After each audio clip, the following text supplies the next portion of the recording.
চোখে অশ্রু নিয়েই মেয়েটি বলল, আমি ফজরের নামাজটা পড়িনি, তারপর আপনাকে বলছি।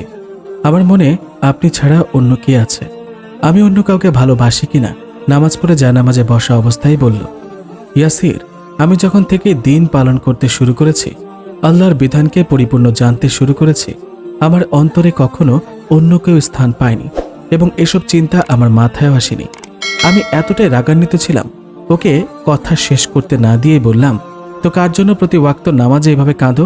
কেন কাঁদো? জানেন, আমার খুব ইচ্ছে ছিল শ্বশুরের স্নেহ পাব, শ্বশুরকে এটা সেটা আবদার করব। শ্বশুর আমাকে মা বলে ডাকবে, বলবে আমার মেয়ে 3টে নয় 4টা মেয়ে, আর তুই সবচেয়ে আদরের মেয়ে।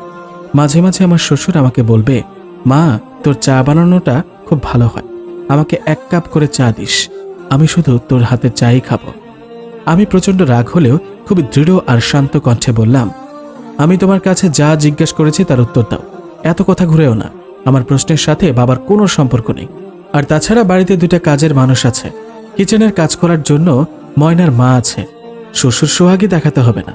বাড়িতে কাজ করার আরও অনেকেই থাকলেও আমিও চেয়েছি আমার শ্বশুর শাশুড়ি স্বামী আমার হাতের স্পেশাল কিছু খুব পছন্দ করুক। ইয়াসির, আপনার বোধহয় মাথাই নেই, বাবা অসুস্থ, বাবার বিশাল বড় একটা অপারেশন হবে, বাবা আমাদের মাঝে আর ফিরবে তার নিশ্চয়তা মাত্র 5%। আর যদি না ফিরেন, আমার শ্বশুরকে নিয়ে এতগুলো আশা কিছুই পূরণ হবে না। আমি প্রতি ওয়াক্ত নামাজে যখনই বাবার জন্য দোয়া করি, এইসব স্বপ্নের কথা মনে পড়ে যায়, প্রচণ্ড কষ্টে দম বন্ধ হয়ে আসতে চায়। কি করব বলুন? আমি যে কান্না আটকে রাখতে পারি না। সুমুর এই উত্তরের পর আমি কি উত্তর দিব? আমার বলার মতো আর কিছু আছে কি? নিজেকে এতটাই ছোট মনে হচ্ছিল, ওর চোখের দিকে তাকাতে পারছিলাম না। আর চোখে তাকালাম, মেয়েটার 2 চোখ দিয়ে অঝরে অশ্রু ঝরে পড়ছিল। আমি নিজেকে আর শান্ত রাখতে পারিনি। খাট থেকে উঠে গিয়ে ওকে জড়িয়ে ধরলাম, বললাম, সুমু প্লিজ আমাকে ক্ষমা করে দাও, আমি নিজের স্বার্থে এতটাই অন্ধ হয়ে গিয়েছিলাম, তোমার নিষ্পাপ চোখের ভাষা বুঝতে পারিনি। বাবার অপারেশন সুস্থতার জন্য নিজে 1 ওয়াক্ত নামাজও পড়িনি, উল্টো তোমাকে ভুল বুঝলাম। ওকে জায়নামাজ থেকে উঠিয়ে খাটে বসালাম। সুমুর অশ্রুসিক্ত চেহারাটায় এক নুরানি আভা খেলে যাচ্ছিল, যা আমাকে দারুণভাবে বশ করে ফেলেছিল। ওর দিকে তাকিয়ে ভাবলাম, মানুষ এতটা সুন্দর কিভাবে হয়, তাও একজন শ্যামলা। মনে হলো ওকে আল্লাহ একমাত্র আমার জন্য সৃষ্টি করেছেন। তখনও ভাবতেছিলাম, ইস, যদি আরেকটু স্মার্ট আধুনিক হতো, একটু স্টাইলিশ হিজাব বোরকা পরত, আমি বন্ধুদের একটু দেখাতে পারতাম, বলতে পারতাম, দেখ আমার বউ কত সুন্দরী। যাক, একদিন চেষ্টা করে দেখব। বাবা সুস্থ হয়ে ফিরলে বন্ধুদের দাওয়াত করব, ওকে খাবার সার্ভ করতে বলবো, তারপর সবাই দেখবে আমার শ্যামা সুন্দরীকে। বিয়ের পর থেকে পুরো বাড়িতে আমি আর সুমু একাই থাকি। মাঝে মধ্যে ছোট আপু এসে দেখে যায়, সুমুকে সব বুঝিয়ে দিয়ে যায়। আমি বিদ্যুতের বেগে সুমুর প্রেমে পড়ে যাচ্ছিলাম। ওর প্রতি আমি এতটাই মোহিত হতাম, কখনো আধা 1 ঘন্টা শুধু ওর দিকে চেয়েই থাকতাম।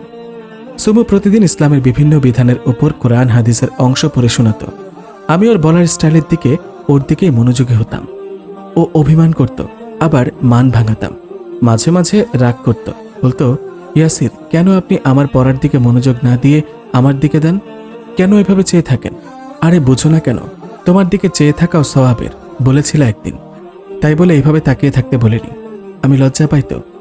আমি হাসতাম আর ভাবতাম, তুমি জানো না তুমি কি।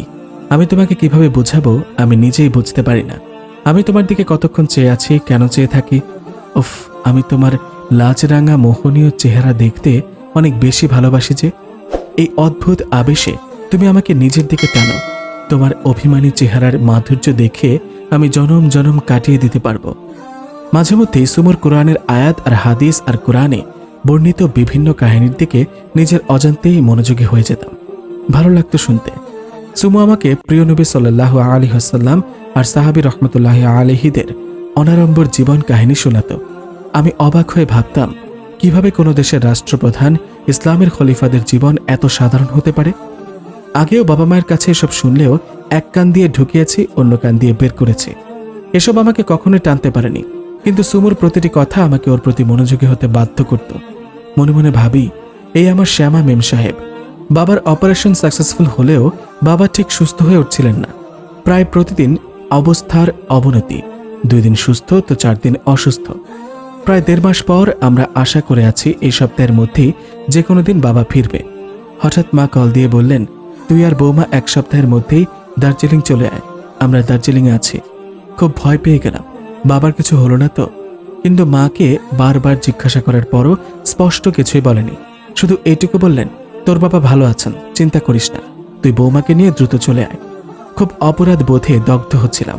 কেন বাবার জন্য হলেও সুমোর কথা শুনে নামাজ পড়েনি? আমি এত অধম কিভাবে হলাম? শুধু মনে হচ্ছিল, আল্লাহ আমার নামাজ না পড়ার শাস্তি বাবাকে দিচ্ছেন না তো? কেন সুমো এতবার এভাবে বলার পরও আমি নামাজ পড়ি না? সুমো প্রতি ওয়াক্ত নামাজে আমাকে নামাজের কথা স্মরণ করিয়ে দেওয়ার পরও আমি নামাজে যেতে পারি না, শুধু বাবার বিজনেস আর বউ নিয়ে থাকি। কেন একবারও আল্লাহর কথা ভাবি না? সেদিন এশারে সালাত পড়লাম, মোনাজাতে আমার কান্না দেখে সুমো আমাকে জড়িয়ে ধরে বারবার সান্ত্বনা দিয়ে যাচ্ছিল। বলল, বাবার কিছুই হবে না, আল্লাহর উপর ভরসা রাখুন, আল্লাহ বাবাকে অবশ্যই আমাদের মাঝে ফিরিয়ে দেবেন। আমি কান্নার মধ্যেও হেসে দিলাম, বললাম, তোমাকে কতবার বলেছি আমাকে আপনি করে না বলতে? তুমি করেই বলবে। মনে মনে গিজগিজ করতে লাগলাম, আমি মনে হয় অন্য কেউ। একবার বলে আমাকে ভালোবাসে, আবার আমাকে আপনি করে বলে। জানি না আপনি করে বলে কি শান্তি পায়। আজ সন্ধ্যা 6টায় আমাদের ফ্লাইট। জানি না দার্জিলিং গিয়ে আমাদের জন্য কি অপেক্ষা করছে। সুপ্রিয় দর্শক, আজকের মতো কিন্তু এই পর্যন্তই। দেখা হবে পরবর্তী পর্বে। তার জন্য অনুরোধ করব, এই পর্বটি আপনাদের কাছে কেমন লেগেছে অবশ্যই আমাদেরকে কমেন্ট করে জানাবেন। ধন্যবাদ।